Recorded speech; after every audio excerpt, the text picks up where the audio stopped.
Merci l'Église, que la grâce et la paix de Dieu soient avec vous. Et je vous invite à vous lever pour acclamer une fois le Seigneur Jésus pour sa grâce dans notre vie. Et...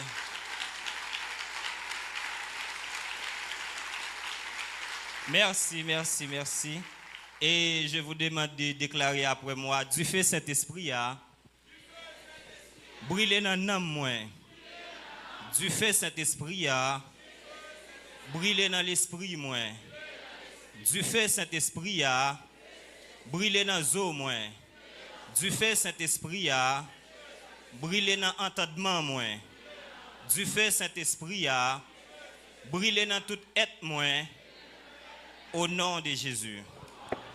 Ok, je suis accompagné de mon ami, mon collègue, et le pasteur Nicolas. Et je dis merci également à notre pasteur collègue Kenzie Belizer, qui nous a permis d'être là ce matin. En tout premier lieu, à Dieu également, au collège pastoral, les responsables, et notre ADM et régional qui est là ici, présent.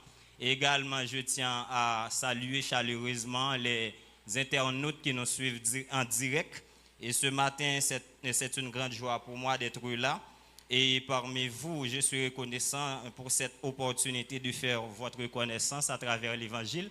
Et car par l'Évangile même, toute rencontre, c'est une grâce. Ça veut dire, si ce n'était pas l'Évangile, matin, je ne peux pas camper devant nous là pour me parler.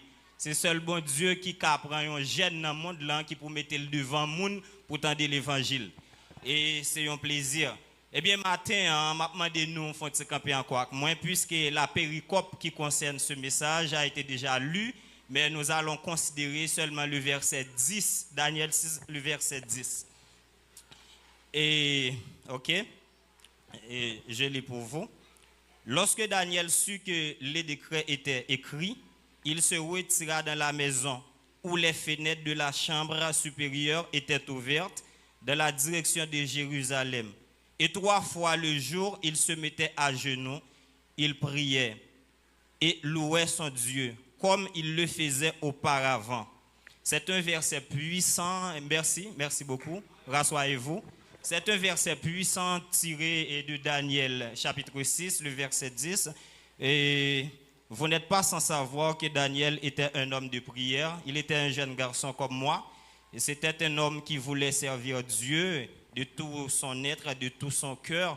Eh bien, ce matin, je demande à ce que vous qui soyez là, de servir Dieu avec tout votre être et tout votre cœur, parce que le Dieu, c'est un Dieu fidèle. Il sait comment nous délivrer, mais nous devons avoir une connexion. Et cette connexion-là,